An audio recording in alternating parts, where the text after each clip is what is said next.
The Agile marketplace is becoming more saturated, more competitive, and you can already see a race to the bottom on dollars and on talent. So how can you become more in demand? Well, I'm pleased to announce that The Forge is now accepting applications for the 2021 cohort. Now, The Forge is a year-long, online, immersive leadership experience. You'll join me live in the classroom every week and have access to bi-weekly one-on-one personal coaching and on-the-job support and development from me. You'll increase your visionary leadership, your discipline, your effectiveness. You'll carry more influence, confidence, certainty, and all that can radically change your career, your income, and your impact. And most important, this will put you not just at the forefront of what happens next in Agile, but at the helm. There is no other training experience like this in the marketplace. We're creating a generation of heroes, an elite tribe of leaders, and I'm looking forward to starting your journey through The Forge. You can reach out at contact@badassagile.com to find out more. Do coaches instruct? Do they advise? Well, I think you know what I'm going to say about that. But let's dig in. That's this week on the Badass Agile podcast.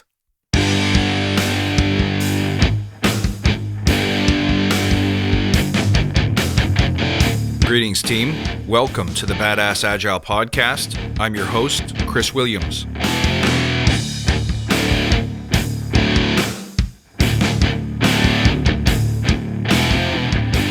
Greetings, everybody. Welcome back. I thank you, as always, for tuning in. Great to see you.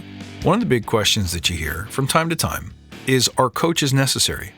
Do Agile coaches add any value? Well, of course, part of my time I spend being one. So naturally, I think that it's a worthwhile pursuit, and I think it can add tremendous amounts of value to teams. But I also think the current state of coaching is a little too fluffy. And I want to explain what I mean by that. But before we do, let's take a moment to remember why we're here. To create an elite tribe of leaders who truly serve their clients and communities by doing what matters and what works, relentlessly chasing value and excellence like a badass. There's so many resources out there about what you need to do to be agile, but we're focused on who you need to become in order to lead teams. So let's hammer down those fundamentals to create a truly unique and powerful force in this industry. Remember, if this helps you, you can tell your friends, and you can join us in the Facebook Badass Agile Listener Lounge. Links are in the show notes. Well, hey, I've been kind of absent for a couple weeks. I had a bit of an injury that put me out. Not only was it impossible to record, but it was even impossible to think or to create. So happy to be back. And in that time, I got to reading about whether or not coaching is an instructive or an advisory role, or whether it's more of a facilitator role. And I have some strong thoughts on that. I think that modern coaching is a little bit too fluffy. Increasingly, I see more and more sentiment that coaching is something that you do almost passively, in the sense that your job is to bring out the right solutions, the right mindsets, the right actions in a collaborative, maybe consultative way. And that's created a knee-jerk reaction to any coach who offers advice, a coach who pitches solutions, or worse still, a coach who directs or advises. Let's take a moment to think about that. If you're being paid Agile coach rates to coach what's supposed to be a high-performing team that already has a Scrum Master, that's already there to facilitate, to bring out the best in people, and to guide them through the ups and downs, the ins and outs of Scrum or whatever framework you're using, if you already have that, your job is to help people level up. I think that the coach has many important roles. Your job is to inspire, in my mind, first and foremost. But the minute that you inspire people, if you're good at what you do, people are going to start asking the question, how? How do you do that? How do I get better? How do I get to the places that you've seen? How do I get to the levels of performance that create the fabled stories and the victories and the big wins? Well, listen, the only way to answer that question is with a story, some instruction, some guidance, some solutioning. Let's put this down right now. All coaching is teaching. Coaching is not just about making people feel good and helping them arrive at their own conclusions. Look, if they already had the right conclusions, if they had all the information they needed to make the right decision in a given moment, they'd be doing it already, and they definitely would not need you. If you want to serve your teams, if you want to add value to your client organization, I think you should be not just inspiring, but advising, instructing, and sometimes solutioning. Think of an Olympic coach. Pick your favorite sport. Do you think an Olympic level coach would look at their athletes after a bad performance or a substandard performance and say, okay, you missed the dunk, or your lap time is off? What do you think you need to do? What do you think happened there? I mean, certainly your coachee may have some ideas about how they could improve, how they felt, what was different, what went wrong. But sometimes as a coach, you got to break out the playbook and say, here's where you missed. Here's what I saw.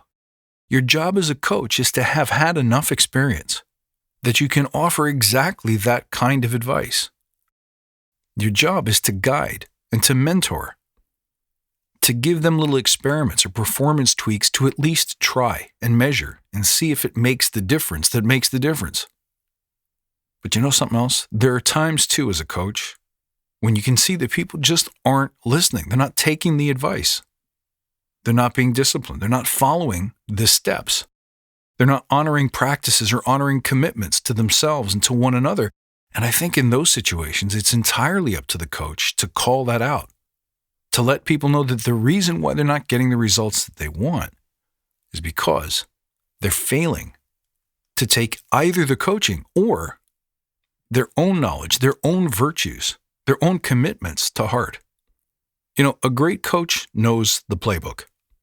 And on game day, the idea is to let the team worry less about strategy, tactics, and the ever-evolving situation on the field, and to simply run the plays to the best of their ability, to allow their instinct and their focus and their talent and their skill to take over and deliver the game-winning result. And then there's music. Every great vocalist has a vocal teacher who teaches them the fundamentals, who helps them rehearse, practice, learn the material, the catalog, the library. But a vocal coach has a different job. The vocal coach helps them solve problems, sometimes on the day, before a recording, after a recording, before a performance, after a performance. The coach's job is to very quickly help them shine a light on what they're doing well, what's working, but also on what's not. To be able to diagnose, to offer solutions and corrective action. That comes from a depth and a wealth of experience that the performer themselves doesn't yet have. Why wouldn't you leverage that? Why wouldn't you be able to say, hey, coach, what do I do here? And to be able to accept the input, the insight, the guidance, and even a solution. Because you know what that'll do? That'll shortcut you to success. Rather than trying and failing and trying again, and then risking damaging the instrument, or getting frustrated, or fed up, or letting your emotions take over, your coach is your trusted counselor, the person to whom you reach for advice and insight and practical tips to get through the moment, to get through the game, to get through the performance. To me, there's nothing more thrilling than watching an excellent coach who has such great instinct, such skilled sensitivity and understanding of the human condition, that when somebody is struggling or suffering or banging their heads against the wall, they have not only an insight, but an insight that is tailored to that individual person in that specific situation. It is that gold mine of experience and that ability to connect with and inspire other human beings that makes them a coach. But just asking somebody how they feel about it, or what they think they'd like to work on, or what they think they need to do next, I don't really think that's coaching. Supporting, yes. Empathizing, yes. Enabling, yes. But that's not the whole job. Now, if you hear this description and say, well, I'm not sure I have enough experience to effectively coach other human beings. I'm not sure if what I suggest will actually work. Well, that's on you. It's on you to make sure that you either have the experience before you get into a coaching scenario, which how come you're a coach if you haven't sufficiently and exhaustively done the job in the past? Or if you're just getting started as a coach, there's nothing wrong with saying, I'm not sure if this will work, but here's something I would like to try first. Are you down for the experiment?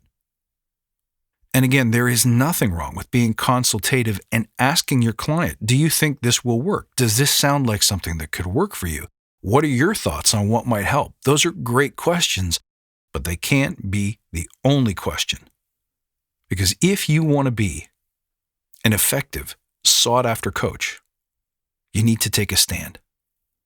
You need to bring certainty to your coaching practice. You need to move other people quickly into a victory position so that you can shortcut the costly failures and the frustration and the uncertainty that comes with not knowing because you haven't yet done the growing for yourself.